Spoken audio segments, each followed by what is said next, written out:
La jonquille, ou Narcisse, tire son nom du dieu grec qui, selon la légende, était tellement amoureux de son propre reflet dans la rivière qu'il s'est noyé en essayant de le capturer. Les offrir sert d'approche entre deux êtres aimés. Elle symbolise le courage, l'ambition et aussi l'impatience. Est-ce qu'on est bon? Bah, je suis bon, moi. Ouais. Je teste une dernière fois. Ouais. Ah, j'ai encore 1h30 de batterie. Je pense qu'on est là. Oui. Bonjour Mylène. Ah non, me parle pas comme une journaliste. Pourquoi t'es là? Parce que j'essaye de réaliser un documentaire sur un sujet difficile à aborder, parce que j'ai vécu une histoire. Et je pense que c'est une histoire qui mérite d'être transformée en quelque chose d'utile. Donc c'est ce que je vais essayer de faire. De donner des étiquettes, de coller des étiquettes sur un phénomène. Qui, moi, ça m'aurait aidé dans cette situation-là d'avoir ces étiquettes-là. Je pense que c'est le seul moyen de se sortir de toute situation difficile, c'est de comprendre les choses.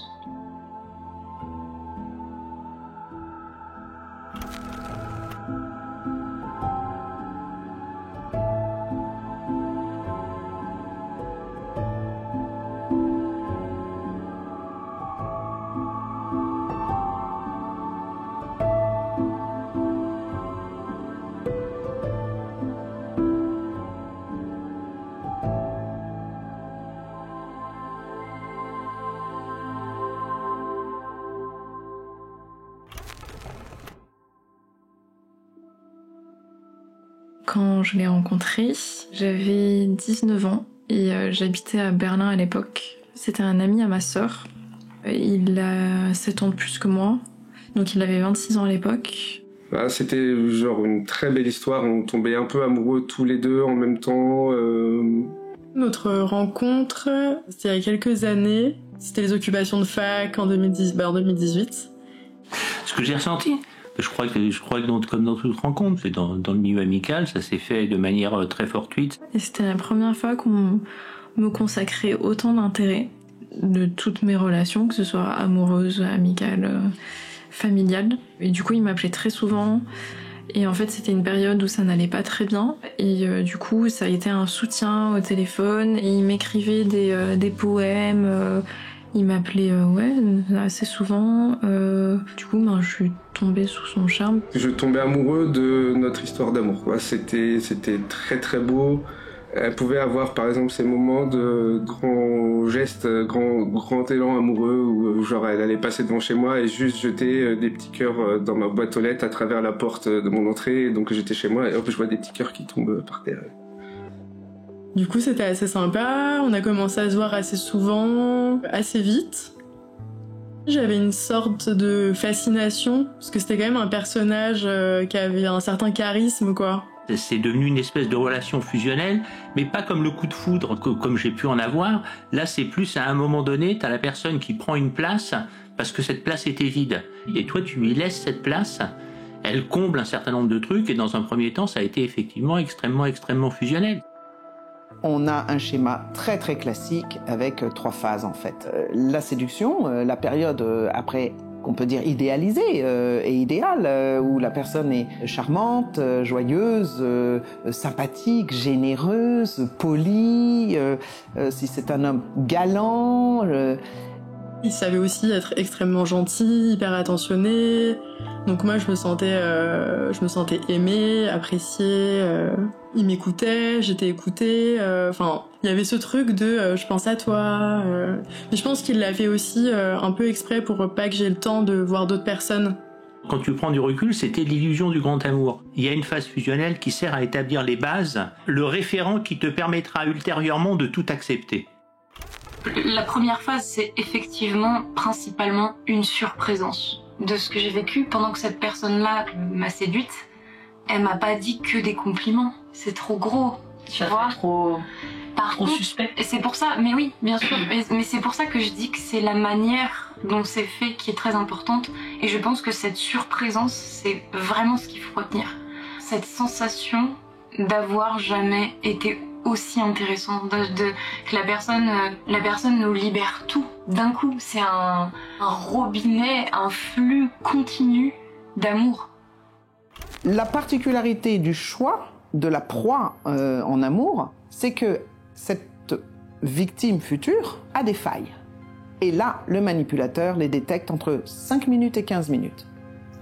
Tu livres toi à l'autre un certain nombre d'éléments sur toi et tu lui donnes une connaissance de toi dans tes forces, mais dans tes failles, dont elle se resservira ultérieurement. Alors, je l'avais pas du tout imaginé comme une personne qui, par la suite, allait se révéler être hyper néfaste pour moi. J'étais dans le déni total de plein de red flags qui, en réalité, étaient qui étaient présents dès le début, en fait. Dans toutes les relations humaines, on peut avoir vécu un phénomène d'emprise. Là où la difficulté de reconnaître l'emprise existe, c'est lorsque la personne sous emprise est convaincue d'être elle-même partie prenante de ce lien.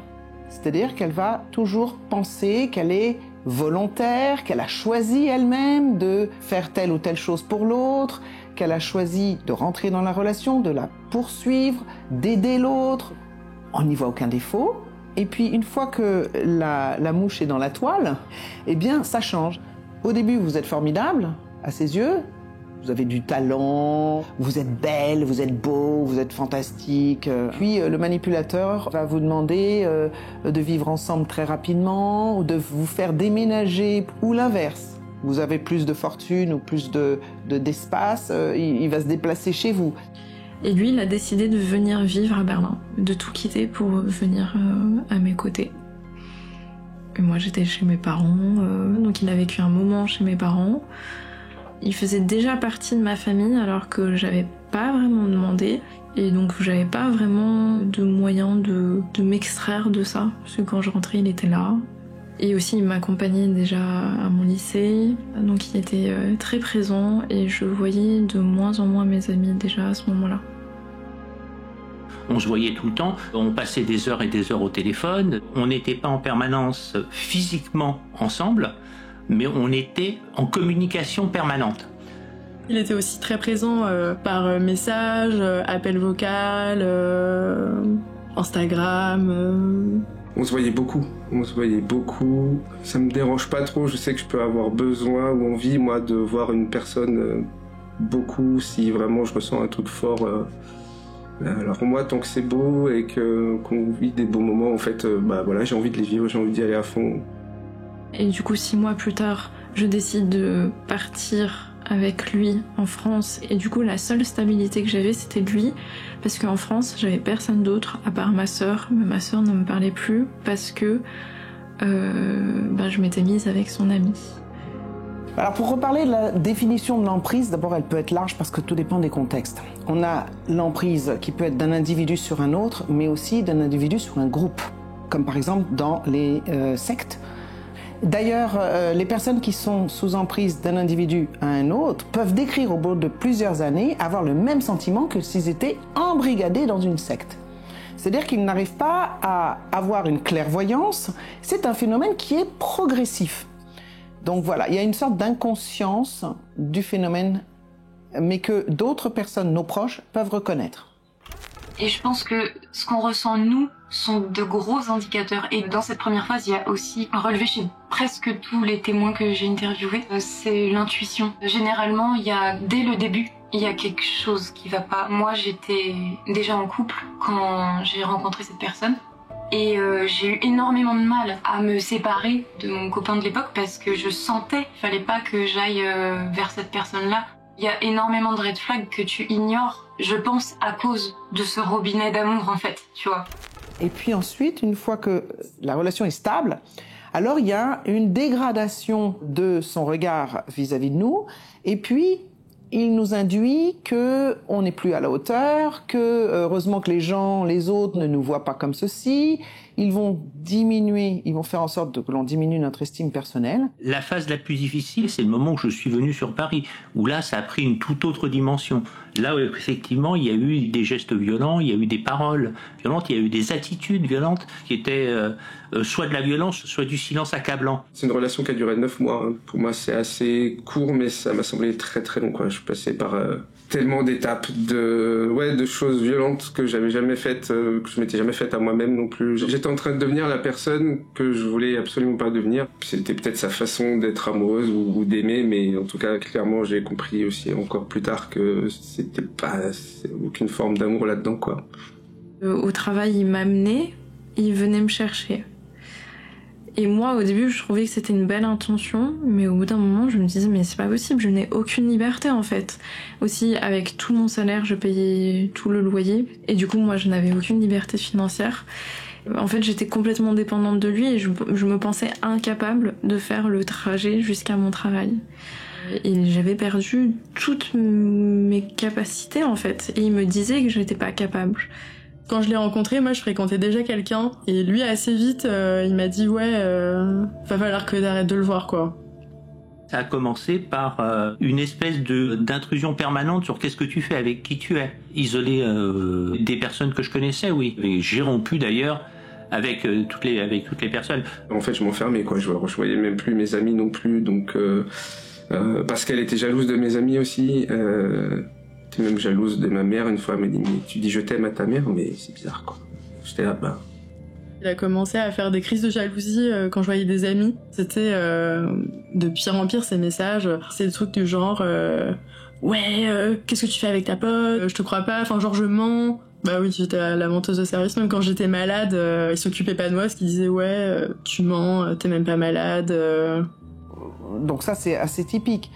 Il a aucune empathie quand vous êtes fatigué, quand vous êtes malade. Donc il y a deux manières de réaliser si nous sommes sous emprise. Il y a un reflet de notre propre vécu, nos propres réactions, nos propres effets, notamment physiques, d'accord ? Et puis il y a l'observation de que dit l'autre, que fait l'autre, quelles sont ses attitudes. On va se caler sur qu'est-ce que vous, en tant que victime potentielle, vous pouvez ressentir. Après qu'on ait emménagé ensemble, 3 mois après qu'on soit rencontrés, j'ai assez vite réalisé que je le détestais autant que je l'aimais. Et c'est ça qui était difficile. J'ai remarqué que déjà je m'étais jamais autant pris la tête avec quelqu'un de ma vie. C'était non seulement hyper souvent, et en plus des trucs hyper forts, quoi. Et il était parfois d'une méchanceté terrible et d'une mauvaise foi. En fait, c'était sa mauvaise foi qui me poussait à bout. Première marque de violence, c'était vraiment de la violence psychologique, mais très latente. Et en fait, au début, il avait vraiment des belles intentions pour moi, parce que moi, j'étais pas trop concentrée à l'école, parce que j'avais plein de soucis chez moi. Et en fait, il me faisait travailler pour mon bac, il était vraiment très présent. Et en même temps, du coup, il avait un moyen de me dire que je ne travaillais pas bien. Ça a commencé comme ça, que j'étais flemmarde. Vous pouvez avoir l'impression aussi assez rapidement que vous êtes plus aussi compétente que ce que vous étiez, malgré vos années, par exemple, d'études.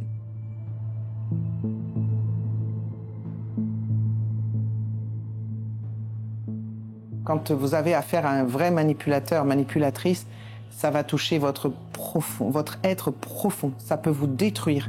Il y en a qui se suicident.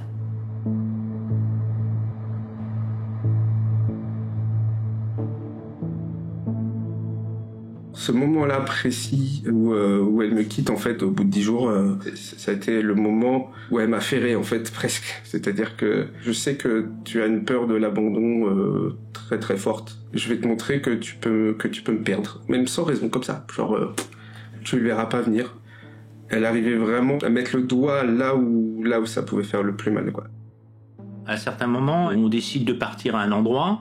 Elle décide à la dernière seconde de ne plus y aller, mais elle ne t'explique pas pourquoi. Oui, il y avait des fois, il allait mal et je savais pas pourquoi. Il y avait aucune raison. Je cherchais toutes les raisons dans ma tête et il me répondait pas. Et du coup, je ne comprenais pas et je me disais c'est forcément de ma faute. C'est le silence où tu vois bien que l'autre est mal, mais ne te dis pas pourquoi il est mal, et toi tu es là en train de te dire mais attends, mais qu'est-ce que j'ai fait dans mon attitude, et tu cherches, et là tu essayes de revenir au paradis qui était le moment fusionnel. Et le fait que la personne joue en permanence avec tes limites, tes valeurs, ça crée dans ton cerveau ce qu'on appelle la dissonance cognitive. C'est quand un individu entre en contradiction avec ses valeurs profondes. Et c'est le principe de la manipulation. Amener un individu à faire ce qu'elle n'aurait pas fait en temps normal. Est-ce que la manipulation permanente est une forme de violence ? Oui. Est-ce que la manipulation est une forme de violence ? Non. D'accord? Et être manipulateur et faire de la manipulation, c'est vraiment différent. C'est super important la différence. Tous les parents font des chantages. Si c'est ponctuel et adapté, c'est pas une violence. Maintenant, qu'elle soit permanente et sous diverses formes, oui, bien sûr. C'était des trucs toujours très récurrents. Et du coup, au début, c'était beaucoup de violence psychologique, donc sa mauvaise foi, de m'humilier par exemple par rapport à mon passé sexuel. J'ai plus vécu une violence psychique extrêmement forte, une espèce de tension permanente, ce qui fait que tu n'arrives jamais à te reposer. Les seuls moments où je pouvais me reposer, c'était les moments où j'étais tout seul. Il y avait des moments très précis de violence, et puis il y avait des choses un peu plus latentes, quoi. Je vais te poser 1 milliard de questions de façon différente pour pouvoir à un moment donné que tu te trompes dans ce que tu me dis sur une date ou sur un truc. Tu vas évoluer, tu vas dire un truc un peu différent et là je vais te dire, tu vois, en fait t'es un menteur. Vous avez l'impression qu'il vous prend pour un décérébré, c'est-à-dire un idiot. Vous allez réaliser que vous avez davantage à vous expliquer qu'à la normale avec la personne en question. Il y a quelque chose aussi, c'est le fait de ressasser des propos, des interactions, soit de votre part, soit ensemble. Où elle me pose la question tout d'un coup comme ça, venue de nulle part, est-ce que tu regardes du porno? À ce moment-là, je comprends la réponse que je vais donner importe peu. En fait, elle pète un câble et elle me dit mais t'es un salaud, t'es un pervers, tu me dégoûtes, t'es un pédophile, alors que j'ai pas du tout parlé d'âge à aucun moment. Donc déjà là, à ce moment-là, je suis détruit. Et j'essaye quand même de lui répondre, quoi. Je me disais, il faut que j'essaye de calmer cette tempête avec des arguments rationnels. Et bon, ça marchait pas du tout. Il y a une perte totale d'équilibre mental qui se fait. Parce que, comme c'est un état qui est très inconfortable, en fait, tu vas en permanence essayer de rationaliser ce qui t'arrive. Et c'est comme ça que la personne repousse les limites. C'est que tu rationalises, en fait, en permanence jusqu'à la première baffe, jusqu'à ça peut aller très loin. Le pervers narcissique classique n'est pas dangereux dans le sens physique du terme, alors que les pervers de caractère sont dangereux. Le pervers de caractère va avoir un geste violent sur vous, dont la sexualité. Le moment où je me suis sentie vraiment mal, et c'était déjà au bout de 1 an, je voyais des scènes mais qui m'étaient pas adressées, mais il était violent envers les meubles. Il m'impressionnait en fait, et j'ai eu peur pour moi-même, et je me suis dit mais ça pourrait m'arriver. Et du coup au début c'était des petits trucs, c'est genre me pousser, après là où c'est devenu plus grave c'est qu'il y a eu violence physique. À d'autres moments tu la vois partir dans des crises. Et là, bon, je le dis, je te l'avais montré sur les bras. J'ai encore les marques des ongles, la peau arrachée, ça fait 8 ans. Et c'est toujours là, c'est toujours présent. Il avait des propos de plus en plus violents. Tous les ans, il me menaçait de me quitter. Ou sinon, c'était lui qui me disait de partir et il me faisait traîner sur le sol, tout mon corps sur le sol pour que je parte. Il y avait des menaces de mort aussi de sa part, mais pour moi c'était un peu la normalité parce que c'était ma première relation. Et après ça a été des coups, parce que lui il avait un alcoolisme terrible, me mettre une claque ou me pousser par terre, des trucs comme ça. Ça il a fait le coup 3-4 fois et c'est là que je me suis dit bon, il faudrait peut-être envisager de le quitter quoi.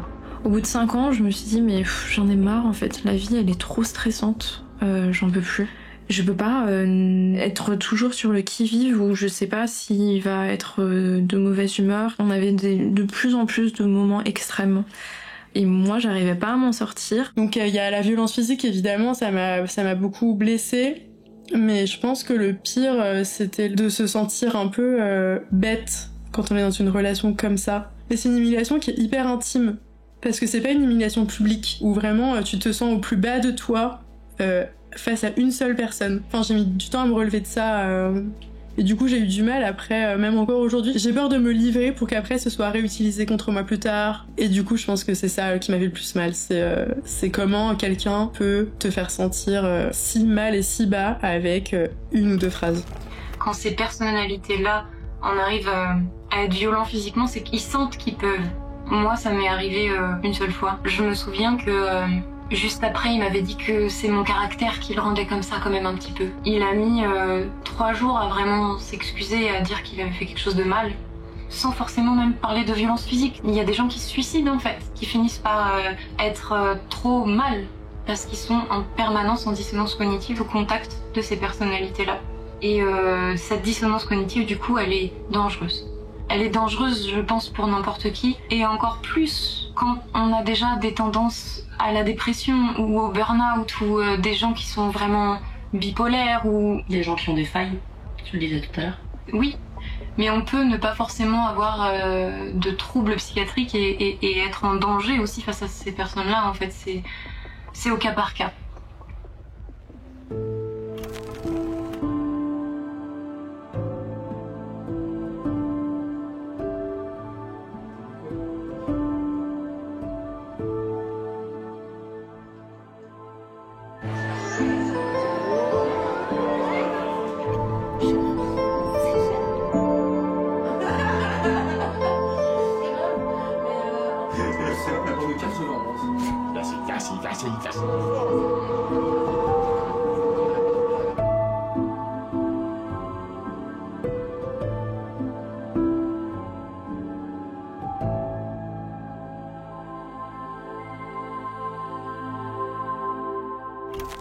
C'est des relations qui nous changent complètement en fait. Donc il faut vraiment observer si vous faites des choses qui sont totalement contre vos valeurs, que vous auriez jamais fait en temps normal, il faut se poser des questions. Parce que les étiquettes, elles peuvent perdre, comme l'étiquette de relation toxique par exemple. Moi, elle m'a complètement perdue. On parle pas de relations qui se passent mal. Hein. J'ai eu affaire à des témoins qui ont eu d'importantes pertes de poids, qui se sont mis en danger. Et c'est pas des gens qui sont trop fragiles en fait, c'est des gens qui ont vécu un phénomène d'emprise. C'est ça que je veux expliquer.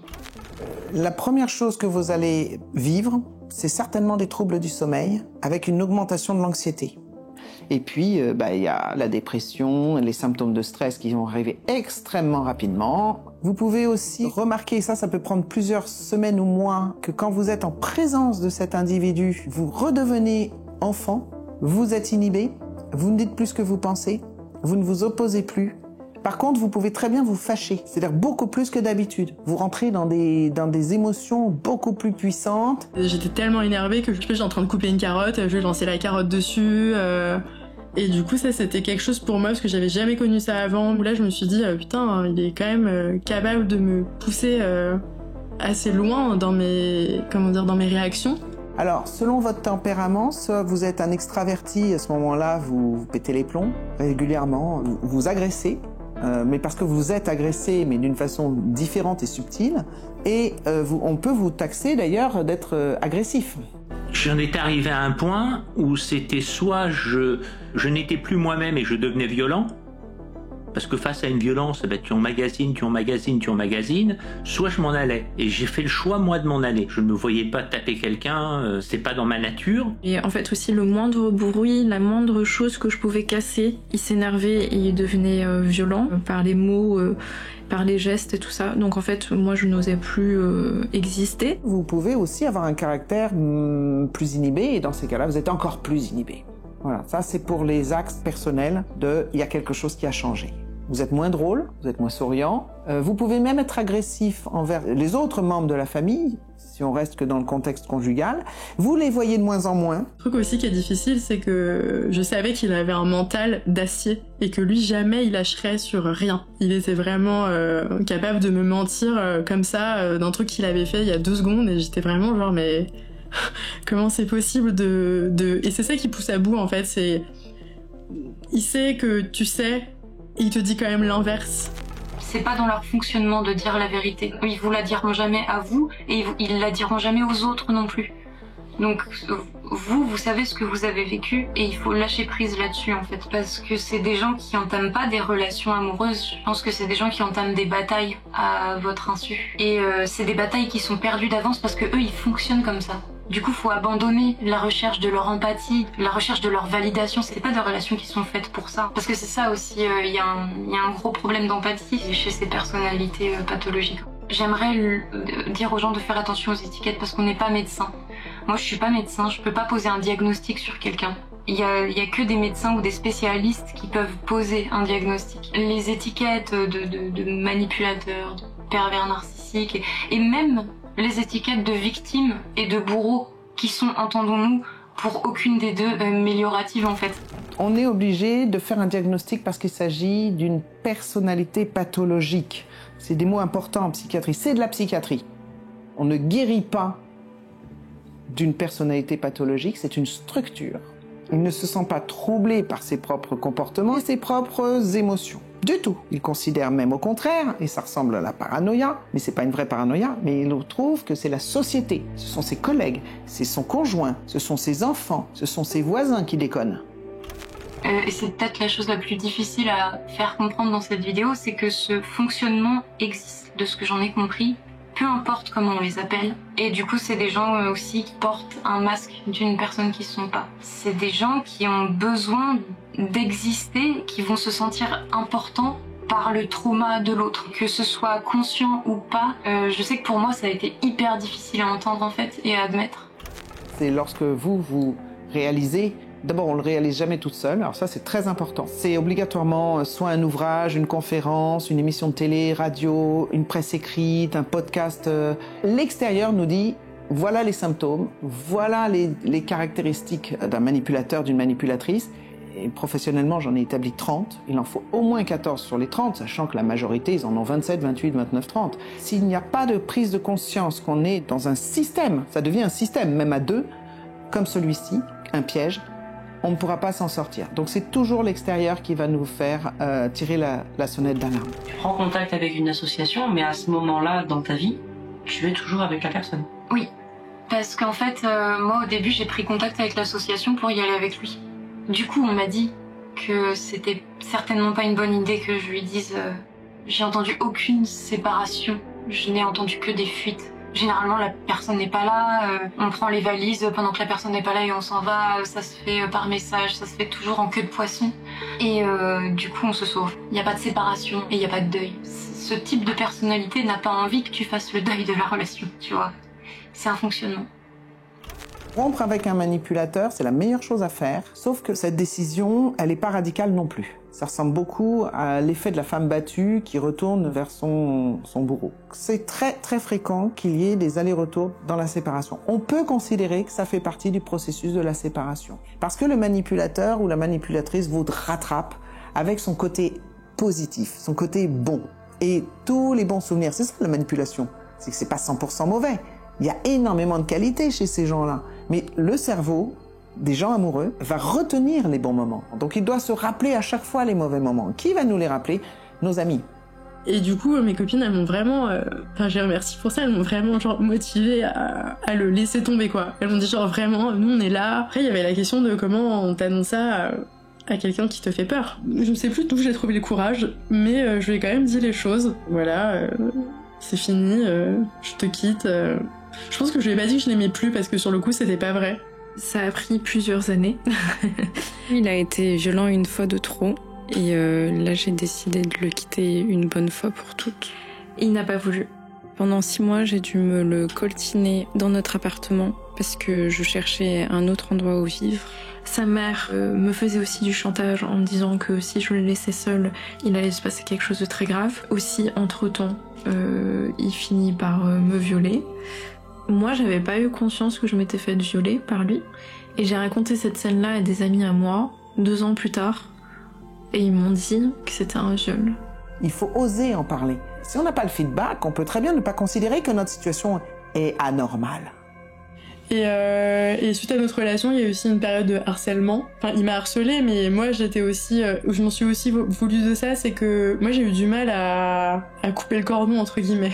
Parce que il était quand même hyper fort dans son truc sournois de je t'aimerai toujours, t'es la meilleure, blablabla. Et par derrière, il vient m'agresser chez moi à 4h du matin. J'ai eu du mal à le bloquer des réseaux, de mon téléphone. C'était hyper difficile de faire ça en fait. Jusqu'au jour où je me suis dit non mais là, stop. J'en étais arrivée à un point où j'ai compris qu'il ne s'arrêterait jamais. C'est qu'on arrive à un moment donné où la moindre interaction de plus avec la personne qui met sous emprise va nous détruire encore plus. Et on a compris ça, que la moindre interaction allait nous détruire encore plus. Parce qu'on n'est pas du tout en train de faire la même chose l'un avec l'autre en fait. Comment rompre avec un manipulateur ou une manipulatrice? Ça s'explore au cas par cas. En tout cas, une chose est sûre, c'est dur, c'est long. À un moment donné, c'est ce que moi j'ai ressenti à ce moment-là, où j'étais un jouet qu'elle avait cassé en fait. J'étais devenu tellement pathétique, ça l'amusait plus du tout, ça l'ennuyait, je pense. Et donc elle m'a juste dit, bon en fait là c'est bon quoi, c'est fini quoi, casse-toi, pars de chez moi, dégage. Et en fait elle m'a totalement ghosté du jour au lendemain. Au bout d'un moment, j'ai insisté pour qu'on fasse une pause. Et du coup, au bout d'une semaine qu'il est parti, je me sentais tellement libre. Et en fait, c'était trop bizarre parce que j'avais l'impression de m'être entièrement retrouvée. En une semaine, mais il est sorti de ma tête en fait. Du coup, je l'ai appelé, je lui ai dit c'est fini, je peux plus. Et en fait, là aussi où je me suis sentie un peu délivrée de lui, c'est le jour où j'ai déménagé. Et où je me suis dit, là, il sait pas où j'habite. Du coup, j'ai déménagé toute seule. J'avais vraiment besoin de le quitter de façon matérielle, en fait. Il passait à mon travail, il m'écrivait souvent, je ne lui répondais pas. Je crois que j'ai vraiment pris conscience que j'avais été manipulé le jour où... Alors que j'étais en HP, parce que j'ai été hospitalisé pour dépression, pour tentative de suicide... C'est parce que j'ai pu en parler à l'hôpital, mais je crois que pour en prendre conscience, il faut qu'à un moment donné, tu verbalises. On n'aime pas avoir tort. On se refuse à remettre en cause une relation toxique. Donc en permanence, on leur laisse une nouvelle chance. Et après, quand t'es tout seul, systématiquement, c'est pas l'autre que tu vas remettre en cause, c'est toi. Avec le recul, du coup, j'ai compris qu'en fait, j'avais tellement de mépris pour moi-même d'avoir pu être avec quelqu'un qui m'a fait autant de mal et d'avoir rien fait pendant 1 an et demi. Parce que je me disais, si moi j'ai pu aimer et vivre avec quelqu'un comme ça, c'est que quelque part, je suis un peu comme lui. Et c'est ça, je pense, qui m'a fait le plus de mal, le plus longtemps, en fait. Sur le long terme, c'était ça. C'était vraiment ce truc de me dire, je dois être un peu méchante aussi, je suis forcément aussi mauvaise que lui. C'est le plus dur à accepter. Enfin, le moment où je me suis dit, non, en fait, lui, il t'a fait du mal, mais toi, t'as rien à te reprocher dans tout ce que t'as vécu, quoi. Quand je me suis rendu compte que cette personne m'avait manipulée, c'est venu peut-être au fil des relations que j'ai eues, où je racontais, et on me disait, mais c'est grave, en fait. J'ai réappris à faire connaissance avec des gens, à faire confiance à des personnes. Si un jour vous décidez de comprendre et d'accepter ce qui s'est vraiment passé, les ailes, elles repoussent. Elles mettent longtemps à repousser, c'est sûr, parce qu'il y a un énorme processus de guérison qui se met en place, en fait. Je pense que se consacrer aux gens qui croient en vous, qui vous respectent, qui sont là pour vous, pour de vrai, qui vous font évoluer, mais dans le sens le plus positif possible, enfin, c'est un bon moyen de guérir.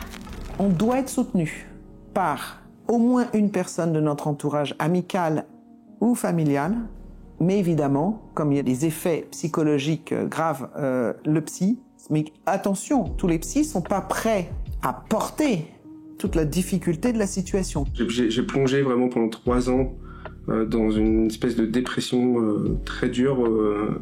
Je me rendais compte que je comprenais plus les gens et qu'ils me comprenaient plus. Dans ma tête, tout ce qu'elle m'avait dit pendant notre relation de 9 mois, ça existait encore en fait. J'ai erré, j'ai essayé de me reconstruire. Je suis parti, je naviguais d'endroit en endroit, cherchant l'herbe verte ailleurs. J'allais dans une ville, je restais une semaine dans une ville. J'étais seul avec mes problèmes. Assez bizarrement, j'ai l'impression qu'elle m'a un peu sauvé. J'ai l'impression qu'elle m'a permis de toucher le fond, qui m'a permis de me relever en fait. Et donc j'ai pas envie de la remercier pour ça, j'ai envie de me remercier moi, parce que je sais que c'est tout le travail que j'ai fait voilà, pour m'en sortir. Et je sens que parfois je peux être un peu parano en fait. Quand je rencontre quelqu'un, j'ai peur de retomber sur une personne avec qui je pourrais partir dans des trucs... J'ai mis 3 ans à me sortir de ce truc-là et après j'ai mis 2 ans de plus avant de retomber amoureux quoi. Et j'ai compris au bout de ces 3 ans-là, quand j'ai refait tout le film dans ma tête... les moments où j'ai été manipulé, quoi. La majorité des gens veulent se reconstruire au niveau de leur estime personnelle. Donc il y a des méthodes que chaque psy peut avoir créées. Vous avez l'affirmation de soi, vous avez des gens qui ne savent plus faire des demandes, qui ne savent plus refuser. Les mêmes, à cause de l'estime de soi qui est trop basse, ne supportent plus la moindre critique. Donc en fait, il y a tout un travail sur le plan émotionnel et sur le plan cognitif. Je me suis dit, mais je suis capable d'avoir toutes ces relations qui se passe bien, et du coup avec le temps je me suis dit non mais en fait moi j'ai pas de problème, il y a que le temps qui peut te permettre d'en arriver là, c'est en vivant d'autres choses et en pouvant comparer quoi, où tu te dis non mais moi j'ai pas de problème. Et je me suis dit, je vais faire des concerts chez l'habitant, je vais jouer chez les gens, ça va me reconnecter à eux. Je me suis dit, il faut encore que je me connecte avec les gens d'une autre façon. Et c'est là que je me suis dit, je vais devenir photographe. Demain matin, je suis photographe en fait. Le premier truc que j'ai écrit, c'était, je vais faire une série qui s'appelle Des histoires dans la peau. Je vais aller voir les gens et je vais leur dire de me raconter une histoire en rapport avec, je sais pas, une cicatrice, un tatouage. Je veux qu'ils me racontent leur vie, leur histoire blessante, marquante ou joyeuse ou peu importe, mais je vais me connecter comme ça avec eux et je vais les photographier. Et on va marier le texte et la photo ensemble. J'ai découvert la danse et la danse-thérapie. Et ça m'a aidé à m'exprimer et à gagner en confiance en moi. Je sens des stress post-traumatiques qui sont là. Et je sais que je vais m'en sortir, mais c'est dur. Donc en fait, j'en ai toujours pas fini. Mais c'est pas que à cause de lui aujourd'hui, parce que je suis en train de trouver la source du pourquoi et du comment. Et c'est l'enfance.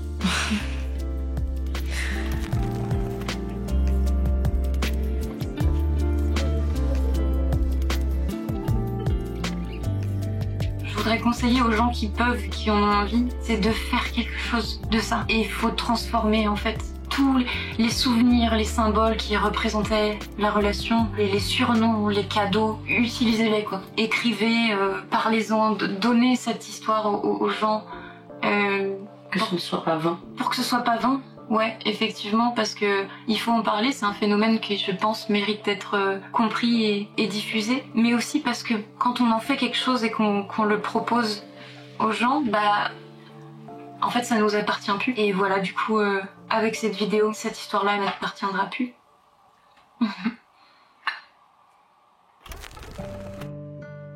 Le conseil, c'est de se soigner, absolument. Et même quand les manipulateurs quand vous êtes ensemble, disent ma pauvre, t'es complètement folle, va te faire soigner. Eh ben, je dis oui, allez vous faire soigner, mais pas parce que vous êtes folle, parce qu'il y a des vrais effets. Je fais le deuil de choses en moi. C'est comme je disais, l'emprise, c'est un petit peu comme une maladie. Tu l'attrapes, c'est pas de ta faute. Elle s'installe, c'est difficile à faire partir. Enfin, faut se soigner et après faut se guérir, faut s'en remettre. Mais si la maladie elle s'est installée, c'est qu'il y avait un terrain propice. Et justement, je pense que ce qu'il faut réparer, c'est ce terrain propice. Quand on a décidé de comprendre, je sais pas si c'est une bonne analogie. Hein. Je sais pas si je vais le garder. Là, je dirais, mais écoutez-vous, si vous avez un doute, c'est qu'il faut fuir.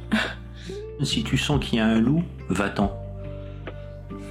Notre moi profond sent effectivement qu'il est attaqué. Vraiment, ce qu'il faut éviter de faire, c'est de se couper de ses proches, de se couper de ses amis. Et écoutez-les s'ils ont des choses à vous dire aussi. Vous ne mettez pas en question pour les mauvaises raisons. Si vous voyez que vous avez changé vraiment drastiquement entre avant ou au début de la relation et là où vous en êtes, essayez de vous rappeler qui vous étiez, vos valeurs. Je me suis coupé de ma vision du monde, je me suis coupé de l'art. Et c'est ok d'évoluer. C'est pas ok de s'interdire d'être soi en fait.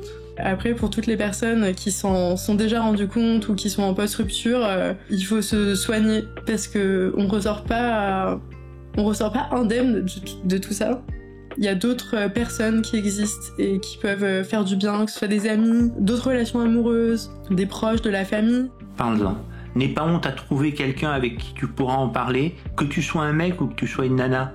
N'aie pas honte. Parce que dans cette histoire, t'es pas un faible, t'es quelqu'un qui est attaqué. T'as besoin effectivement à un moment donné d'avoir des points d'appui. Je pense qu'il faut se faire confiance. Je pense que la fusion, c'est pas bon. Lui, c'était tout pour moi. En fait, il remplaçait tout le monde. Et du coup, j'avais plus besoin des fonctions des autres. Alors que si, c'est toujours bien d'avoir un contact permanent avec d'autres personnes qui puissent être aussi des témoins de ce qu'on peut vivre. Parce que moi, aujourd'hui, il y a personne qui me croit. Parce qu'il y avait personne. Je te crois. Pas hésiter à en parler, même après coup. Faut pas avoir peur, vous allez tomber la plupart du temps sur des gens qui vont vous écouter, même parfois qui ont vécu des choses assez proches, et puis ça va aussi vous valider votre vécu, votre ressenti à vous, et ça c'est important. Ne pas hésiter à appeler à l'aide. Il y a des indicateurs, il y a des gens qui viennent moins souvent te voir, donc il faut surtout ne pas être isolé. Il faut continuer à entretenir son réseau relationnel, que ça soit une emprise amoureuse ou une emprise sectaire, c'est exactement le même truc. Mais ça a été très très dur d'accepter de réavoir des relations. Que ce soit amoureuse ou amicale, c'est peut-être le truc qui a été le plus difficile pour moi. Il faut pas hésiter à se reposer un peu sur les autres aussi après des relations comme ça, parce que ça aide énormément, et de se sentir seul après ça ou face à ça, c'est vraiment ce qu'il y a de plus terrible, je pense, parce que du coup t'as l'impression qu'il n'y a pas d'issue et que tu te dis ça y est, c'est foutu quoi, et c'est pas foutu, et il faut se donner de la force et la puiser là où on peut. Et une bonne chose à comprendre, c'est que c'est rattrapable. Oui, on en sort. Absolument, on en sort. Faut être bien accompagné. On s'en sort pas seul, mais on s'en sort.